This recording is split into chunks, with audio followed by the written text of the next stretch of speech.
Hi everyone, this is Neil Writers here, consultant audiologist and director of ClearWax. Thank you for joining me in my latest video using the WAXscope. And here we had a patient who attended with bilateral blocked ears. I'm just commencing with their left ear first. They recently returned from holiday and they advised that when they went in the pool, their left ear got blocked, and whilst away they went to the local chemist, pharmacist, and brought all sorts of drops trying to clear this blocked left ear, but in fact it made it worse.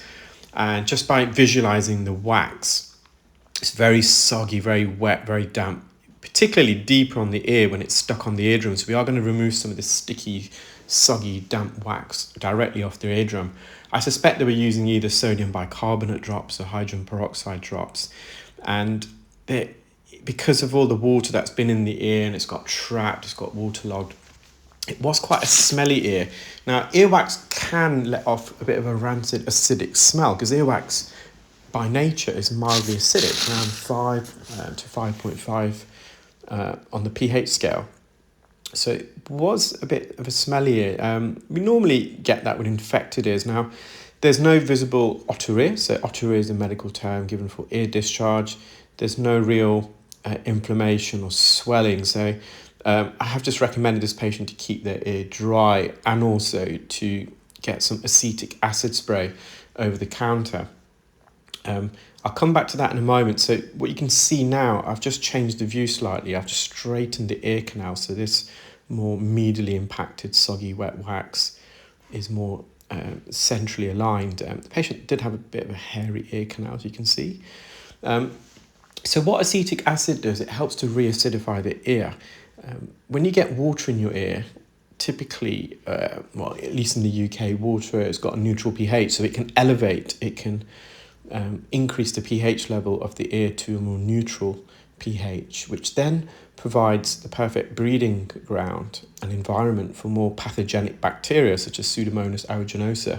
And in fact, a lot of water, particularly if you're drinking water from, I mean, you can get it from your home tap, but water from a hospital or a workplace or a health clinic where there's a lot of pipe work, the pipe work itself, there's a bit of a crack or a bit of a blockage there along the way, or some old piping, it can harvest this bacteria, Pseudomonas aeruginosa. So by using acetic acid spray, you're reacidifying the ear, you're making it more difficult, for this pathogenic bacteria to colonize and then exponentially grow and lead to an infection. The writer was completely different. The wax was extremely rock solid, and that's because they didn't put drops in there. So it's a bit tricky sometimes with this soggy wax because it can block the tube. And on this particular day, I had my niece, bless her, my lovely niece, came for work experience, and I think it kind of put her off earwax for life because the smell was a bit overriding. We did use a lot of air freshener after us opened the windows. Of course, I'm kind of partially immune to it now because it's what I do. But bless her, she was a bit taken back by the smell. So we may have one less audiologist in the world as a result. So just this remaining really soggy wax, you can see it's a bit of hairs there. It's right on the eardrum. I think this comes away in 2 pieces. We shall see. You can see part of the eardrum to the right, the blue tinge. And this is trapped in the anterior recess. So I'm going to drag it from left to right out of that recess. So some of it just came away, but I'm sure there's another piece still there. So I'm just going to stretch open the ear, get that in focus. There we are, I've got a really good view. So I'm just going into that recess region. I've got the suction grip. I want to swing it left to right and then slightly up over that inferior recess. Well, I didn't, I should have, because it's got trapped there. Some of it just broke away. So I'm just going to reopen the ear, get it in focus again. There we are. And I'm just going to kiss the surface. I don't want it to block the tube.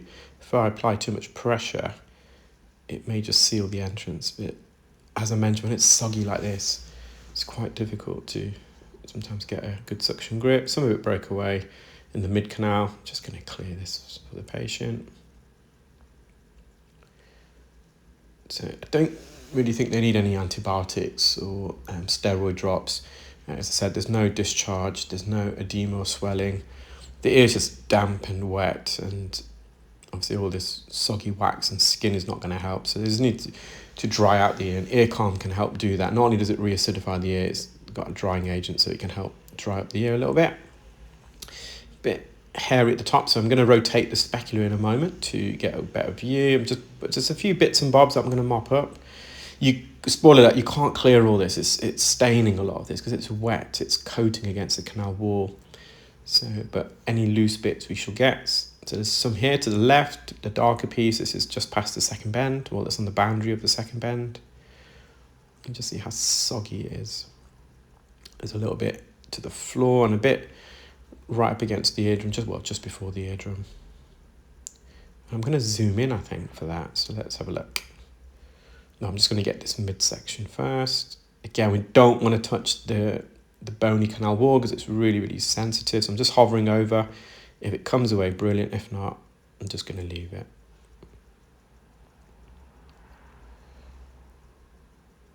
It's a bit deeper, so I'm going to just zoom in. I'm pretty sure, yeah, there we are. Just going to get it in focus. And then we're just going to hover right over it. And the zoom function really helps with these. You're getting little bits away very deep in there. You can see some of that came out of the inferior recess. There's a little ditch there at the end where you can see the ear canal. The ear canal then sinks in. It's a little trench. Again, some in the midsection. Just going to hover over.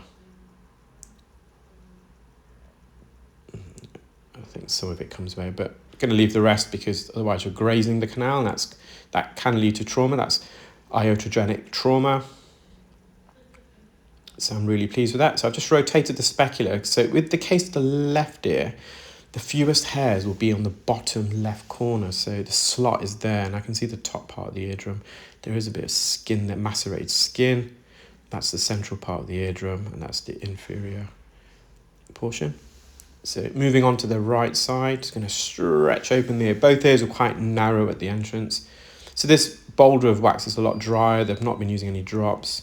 In fact, there's a lot of dry skin that I peel in this ear. I used some olive oil spray, and some of the olive oil got lodged in the inferior recess, so I went back in and suctioned that out.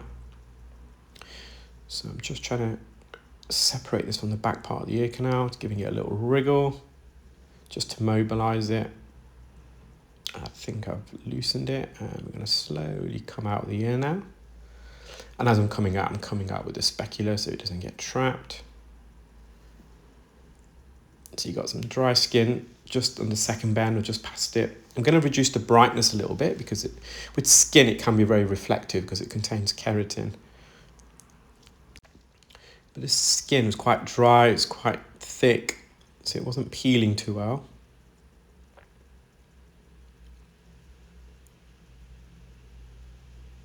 So I'm just going to go back in with some oil. I think I reduced the brightness a little bit, or I've not quite yet put the oil in. There we are, reducing the brightness, just refocusing. Because the surface of the canal wall is very dry as well. So a bit of oil will help with that. And no doubt they have got some water in here as well. And water can dry up the ear, because what water does, particularly if it's warm water or hot water, it leaches away natural oils and sweat sitting on the surface of the skin. And these natural sweats and oils are designed to hydrate and protect the underlying skin. So in the absence of that, the underlying skin becomes dry. Internal moisture that would normally be locked in the epidermis layer of the skin, it's exposed to the environment, so it evaporates, and moreover, the outer layer of skin actually absorbs the water. It causes the skin cells to overhydrate. They then burst at the membrane, so it macerates, and then all the internal moisture then leaks out and it evaporates. So water can actually dry out the ear, ironically. So I've just zoomed in. It's just, you can see that a bit of oil there to the right still. So I think I'm going to go in with a finer suction tip. So I'm just stretching open the ear. Am I going to zoom in? I'm not sure. That white section just where I am now, that's called the annulus. That's some fibrocartilage. It surrounds the outer rim of the eardrum, and it kind of helps to stretch the eardrum, so it's taut in the middle, the pars tensor region. So that's the eardrum. Looks nice and healthy. Well, I hope you enjoyed that video, guys. Take care, keep well, speak soon. Bye.